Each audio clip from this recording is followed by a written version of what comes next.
Shalom, shalom, shalom. Barakatah to the Father of lights.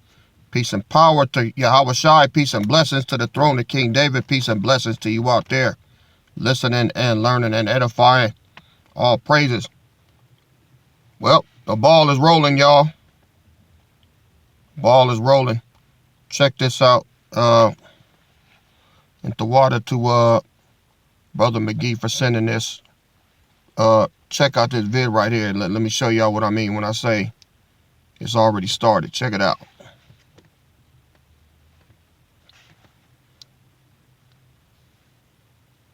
So I decided to open up my DHS. Hold on.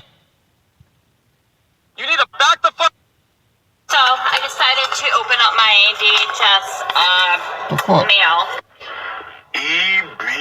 You need to back the. So I decided to open up my DHS mail. EBT Monday? It's Monday, huh? Let's see what's going on in the EBT community. That I had sitting in my thing for a few days now. We all get backed up on our mail. I understand that, but we'll get to your point. Yeah, they took my food stamps.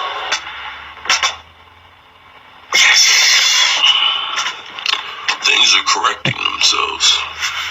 No more leeching off the system. My food stamps from the thing that happened last week with the pop cans and dumping them out in the Walmart parking lot to get cash. Oh, you mean where you reported yourself committing fraud? On taxpayer money. Like I've always done. So it seems like, to me, it was just the right time and the right place for them to catch you. And the cop said he could have arrested me, but he wasn't going to, but he had to report it to the state. So you got caught committing fraud, and they didn't arrest you, but you still came to the internet to complain about losing your benefits. You should be lucky you didn't go to jail. Salute to the people that are doing the right thing in society, and we're struggling, and we're making ends meet by working and doing it the hard way. Salute to us. So I decided to open up my DHS mail. EBT Monday? It's Monday, y'all. Let's see what's going on in the Y'all see you getting hit, huh? Now, you know why she up there front and center, right? Because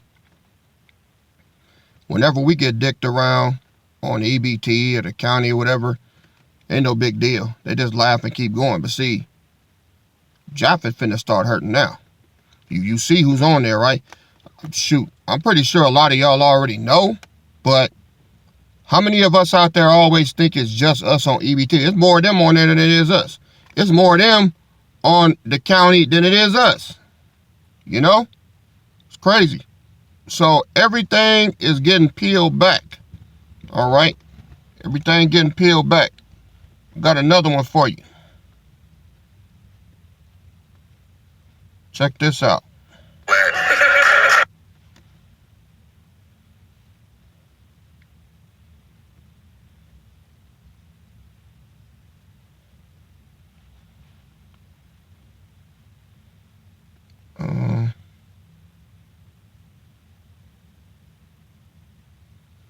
Damn, where'd it go?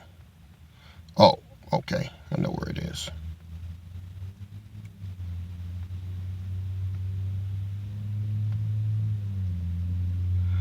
Okay, check this out. So I decided to open up my DHS. It's their long-standing. That's wrong settleable. Isn't there also? It's their long-standing. That's wrong settleable. Isn't there also long settled law that it goes back to Eisentrager case? I can't remember the name of it. Johnson versus Eisentrager. Right. That American citizens who collaborate with the enemy have considered enemy combatants. They can be. They can be. They're sometimes criminally prosecuted, sometimes treated in the military. Well, let's talk about can be. I think Under Supreme Court precedent. Right. There's a Supreme Court decision that said that American citizens who collaborated with Nazi saboteurs were tried by the military. Is that correct? That is correct. I think a couple of them were executed. Yeah. So if anybody doubts, there's a long-standing history in this country that your constitutional rights follow you wherever you go, but you don't have a constitutional right to turn on your own government, collaborate with the enemy of the nation. You'll be treated differently. What's the name of the case, if you can recall, that reaffirmed the concept that you could hold one of our own as an enemy combatant if they were engaged in terrorist activities in Afghanistan? Are you familiar with that case? Yeah, Hamdi. Okay. So the bottom line is, on every American citizen, know you have constitutional rights, but you do not have a constitutional right to collaborate with the enemy. There's a body of law well developed long before 9/11 that understood the difference between basic criminal law and the law of armed conflict. Do you understand those differences? I do understand that there are different bodies of law, of course, Sarah. Okay, I know it's an empty ground. It's their long-standing... That's So- settlable. The reason he on his ass is, see, Biden thought he was slick, pardoning Fauci, his own punk ass, faggot ass son. He gave them all pardons right before, Trump took office. So, and his dumb ass forgot to pardon himself. But what this dude is letting them know is, all right, there's gonna be a tribunal, and you're not immune to that. You can't pardon them. Number one, they never went to court to get sentenced. So how you gonna pardon them? Ain't nothing to pardon. You admitting guilt right there. Biden know he fucked up. So when it said the military gonna handle it, oh, they going to Gitmo. They going to Guantanamo Bay. They're gonna get 2 bullets to the back of their fucking heads, all of them. All right. Most I done with them now. They did their job. Biden and them, they tore this country down from the roots. The Most High used them. He done with them now. He done with them. See? They served this purpose. So now, Most High kicking them on out. He like, fuck y'all very much for your help. Fuck y'all very much. So, Biden gonna be shitting on himself as if he don't eat a bullet. I wouldn't be surprised if he turned up, Joe Biden, our beloved president, had a heart attack. I wouldn't be surprised if something like that happened, or all of them turn up having these mishaps. Fauci and all of them. See, Fauci the one that fucked pretty much everybody except us. See? But he fucked the whole planet with that jab shit, man. He fucked everyone. Your family members, everybody. Your friends, school classmates, everybody. So I want to show y'all that. And then Trump not bullshitting, man. These ice agents everywhere like roaches, man. Running these motherfuckers down. Run these motherfuckers down. All right? Telling y'all. I told y'all. Real bad, real fast. Did I lie? So, just a little heads up. But I'm going to the scriptures today. I ain't gonna yip yap too much, even though I love doing that. Y'all know I do. But I wanted to go to the scriptures and show y'all something. All right. The Most High dropped something in my spirit early this morning, man, and it had to do with Ezekiel chapter 9. We're gonna go back through there, but we're gonna link it with another passage. He's opening my mind and spirit to a lot of new revelation, man, that, like I said, they've been there. It's just that I never was able to link them together till now. Like the scripture said, it is the glory of the power to conceal a thing, and it is the honor of kings to search out the matter. So when I get woke up, man, when I get woke up, shit, I gotta get to looking, right? So I'm gonna show y'all what I found.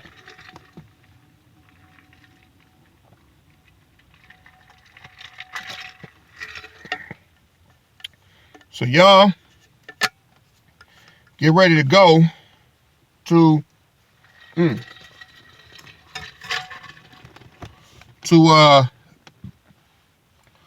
Peter 4.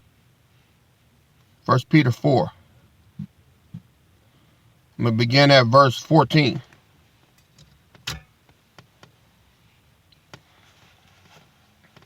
And it reads, if ye be reproached for Hamashiach, happy are you, for the spirit of glory and of the power rested upon you. And on their part he is evil spoken of, but on your part he is glorified. So, take me for instance. How long I've been getting roasted for believing in Yahweh Shai and his ministry and everything that he taught, the law of liberty, about eating this, eating that, because we can, being under the law of liberty, the law of freedom. You know, how long have I been taking shots? What, 6 years, going on 7? Well, he said, happy are ye when you are reproached. Because all I'm doing is speaking what Yahweh Shai spoke when he was here, right? And I'm getting the same heat. Now these law keepers is getting that. Think about that,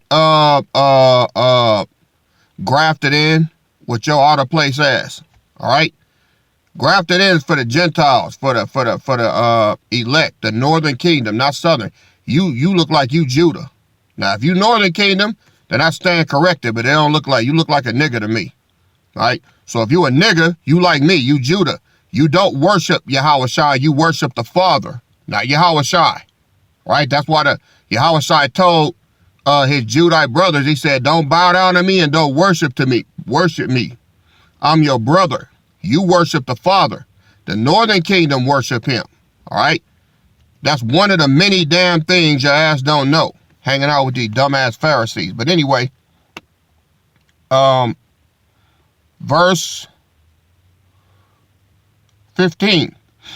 Look what it says. But let none of you suffer as a murderer or as a thief or as an evildoer or as a busybody at other men's matters, which is what the fuck you doing right now. You all the way over here being a busybody, being a little bitch. You and the rest of you faggots out there. All right? And that's why you gonna suffer, man. You over here, this ain't even your mix. Stay over there and teach that law shit. I ain't over there. I ain't even know your name till you popped your punk ass up on the thread. See? But you dumbass niggas gonna get it, man. Verse 16. Yet, if any man suffer, now I ain't gonna use the word Christian, I'm gonna say as a Hebrew, let him not be ashamed, but let him glorify the power on his behalf. Verse 17. For the time is come that judgment must begin at the house of the power, and if it begin first at us, what shall the end be of them that obey not the gospel of the power? And if the righteous scarcely be saved, where shall the ungodly and the sinner appear? Wherefore let them that suffer according to the will of the power commit the keeping of their souls to him and well-doing as unto a faithful creator. So, you got a choice.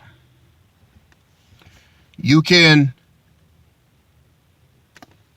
take your licks now, all right, and suffer now the reproach of men talking shit about you and laughing at you and making memes, or not memes, but making all these stupid ass cartoons. Oh, they done all kind of shit to me. I just don't give a fuck. Make more cartoons. That's good. You stacking up. You stacking up my heavenly Skrilla when you do that. You dig? It don't matter what you punk ass, bitch ass niggas do out there. Don't matter. All you doing, the more hate I get from you, the more love I get from the Father of lights. So just know that. Now I wanted to show y'all verse 17 for a reason. It says, for judgment For the time has come that judgment must begin at the house of the power. All right. And if it first begin at us, what shall the end be of them that obey not the gospel of the power? Now, let's go to Ezekiel chapter 9. Right? This is the connection. Ezekiel 9:1. The vision of the slaughter. He cried also in my ears with a loud voice, saying, cause them that have charge over the city to draw near, even every man with his destroying weapon in his hand. So, by this time, we gonna be armed. All right? So who's got charge over the city? Let's go to Isaiah chapter 32, verse 1. It says, behold, a king shall reign in righteousness, and princes shall rule in judgment. So, obviously, these are the princes in Ezekiel chapter 9. Right? That's who has charge over the city. Let me start at verse 1 again. He cried also in my ears with a loud voice, saying, cause them that have charge over the city. All right? That's the princes. To draw near. That's so that they can get their orders. All right? Even every man with his destroying weapon in his hand. So, I don't know what type of weaponry that the brothers are going to have here in the Imperial Guard, but this is who it's talking about. It can't be nobody else. All right? Verse 2. And behold, 6 men came from the way of the higher gate. Now, I already told you those 6 men were. All right? They're the 2 high-ranking officers from from each column. We got 3 columns, and you got a captain and a lieutenant. All right?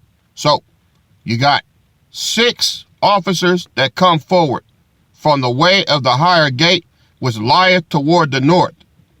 That's North America. That's here. All right? And every man a slaughter weapon in his hand. He said it twice. Okay? Said it twice. And one man among them was clothed with linen and with a writer's inkhorn by his side. Who is that? That's no doubt a priest, a scribe. That's who keeps the records. All right? And they went in and stood beside the brazen altar, or the bronze altar. Verse 3. And the glory of the power of Israel was gone up from the cherub. So, the glory of the power of Israel is Yahushua. So, he's gone up from the cherub, all right, whereupon he was to the threshold of the house. What house? This house. The royal house. Is there any camps mentioned? No. He said house. And what does the scripture say? And what is it? Psalms 127? Except the Lord buildeth the house, they labor in vain that build it. Well, Yahushua coming up here. Get it? And the glory of the power of Israel was gone up from the cherub, whereupon he was to the threshold of the house. That means he came to the door. And he called to the man clothed with linen. He's going to call to one of his priests from here, which had the writer's inkhorn by his side. And the Lord said unto him, go through the midst of the city, through the midst of Jerusalem. What did 1 Peter 4:17 just say? That judgment must begin at the house. So, this judgment is going to begin where we're at. Okay? And set a mark upon the foreheads of the men that sigh and cry for the abominations that be done in the midst thereof. All right? Now, let me make that clear. When I said amongst us, I'm talking about outside the outer courts. The scripture in well, let's get that in Revelation 11. Revelation 11.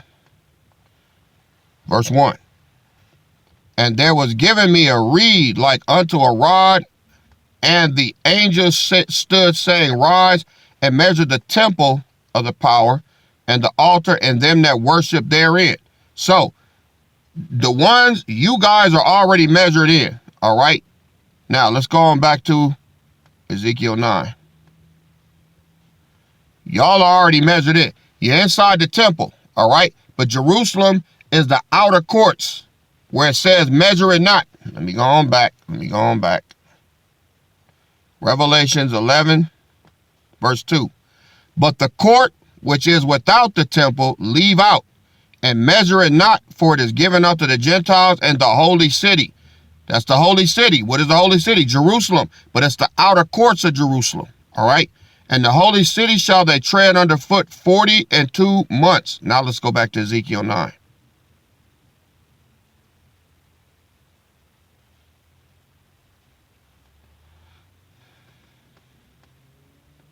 Verse 4. And the Lord said unto him, go through the midst of the city, through the midst of Jerusalem, the outer courts, not the temple as measured, the outer courts, all right? And set a mark upon the foreheads of the men that sigh and that cry for all the abominations that be done in the midst thereof. Now, let's go on back to Revelation 11. Why is that happening? Well, look at verse 3, Revelation 11 and 3.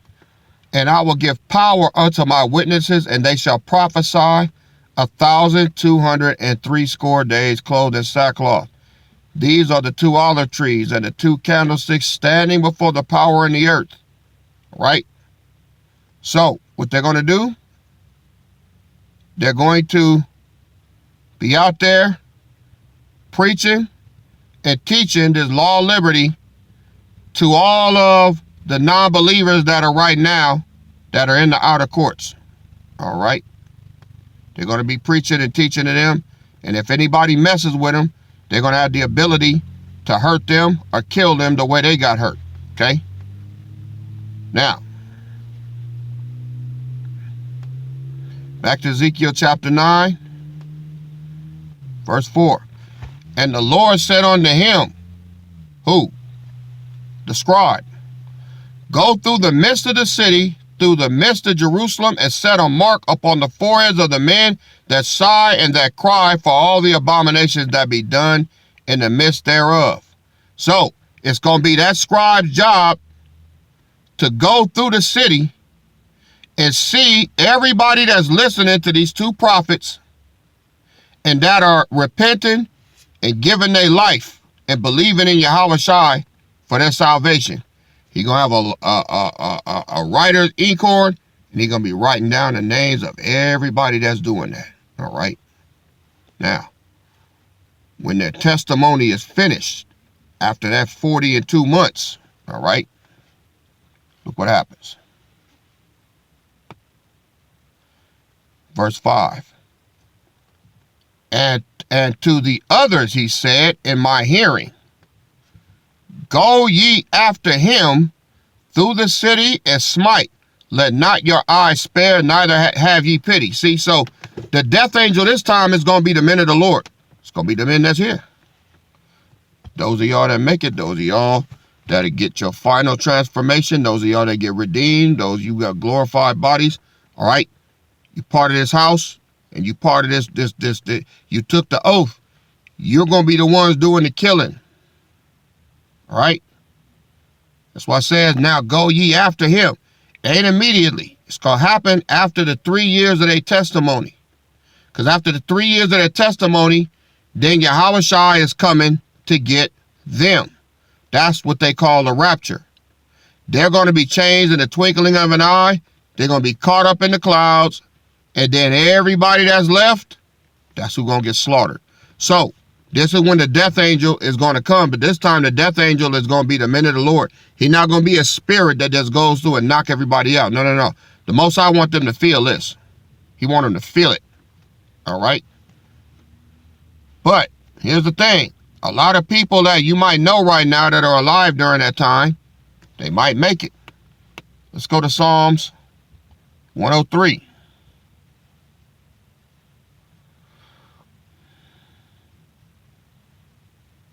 Wait a minute, Salat. Not Psalm 103, Psalms 110.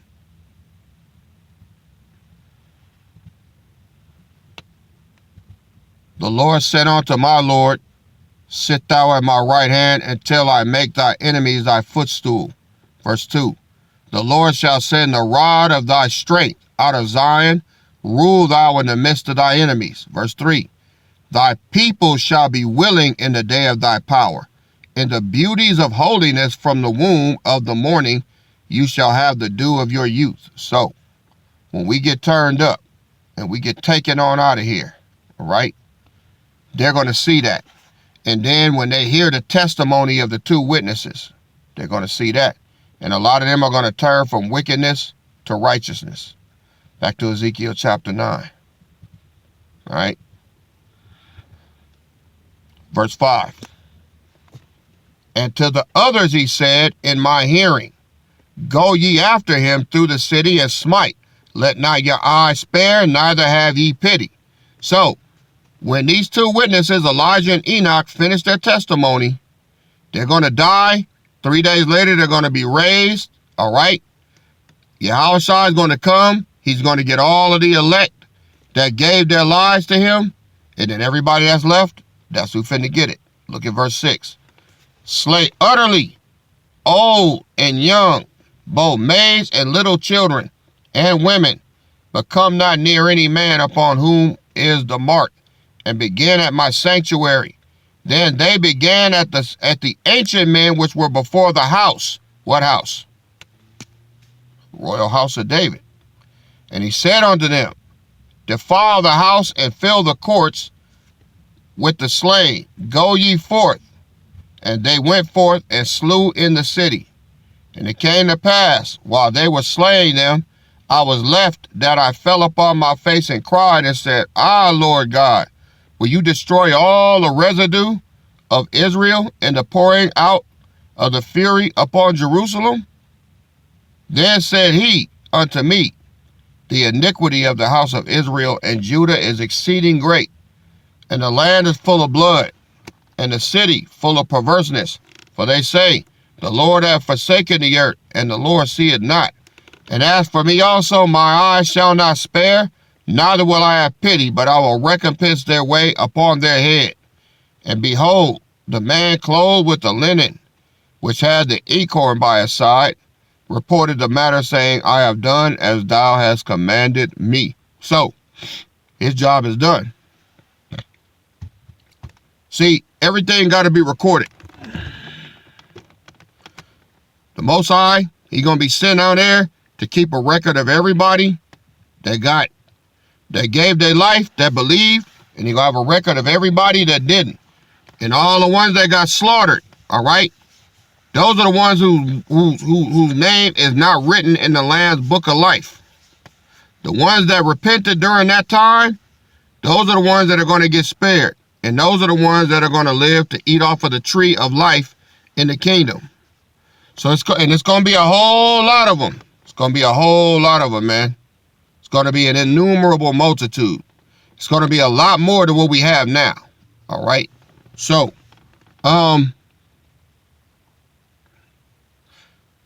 it ain't going to be just the death angel this time. It's going to be the death angels. And while I'm at it, let's tell you brothers in the brotherhood, man. Some of y'all slipping, you know. You're not being accountable. You're giving pushback. Some of y'all, you're not, hey, I'm going to have to talk to y'all, man. I'm telling you, it's the wrong time to be like that. Better tighten up. You missed this train, it ain't coming back, ever. Right? So, y'all better tighten up, whatever you got to do. All right? So, I'm going to go ahead and clip this video right now. I pray that your spirit was blessed, but that's what's going to happen. So, all the people right now, see, the reason the Most High is sending out these two witnesses is because when he sends them out, they're going to echo what I've already been saying all these years. They're going to echo that, and then people are going to get saved. Why? Because he said, blessed are they who have not seen and yet believe. Y'all believe me. You believe who I am. You believe what I say without any signs or wonders. Okay? That's why you're going to get blessed. Now, everybody else, they're going to get blessed by what I've been saying, but they had to see the results first, so they're not blessed, right? You're the blessed generation. They're going to benefit from it, but at a lower level, because they had to see first before they believe. So, the witness is that says the truth shall be established in what? In the mouth of 2 or 3 witnesses, right? Well, you got 2 witnesses that are going to be a witness to what I have already said. Same way that the apostles were a witness to what Yahushua said to his disciples. There's always a witness. And that's how the truth is established. All right? So, I pray that y'all were edified. And I pray that, you're keeping yourself clean and spotless from the world. Telling y'all, it's going down. It's going down this year. So all praises. Well, y'all sit tight. Got another video on the way. Barakatah to the Father of life. Peace and blessings to Yahushua. Peace and power to the throne of King David. And peace and blessings to you out there. I'll see y'all on the next go-round. KD out. Shalom.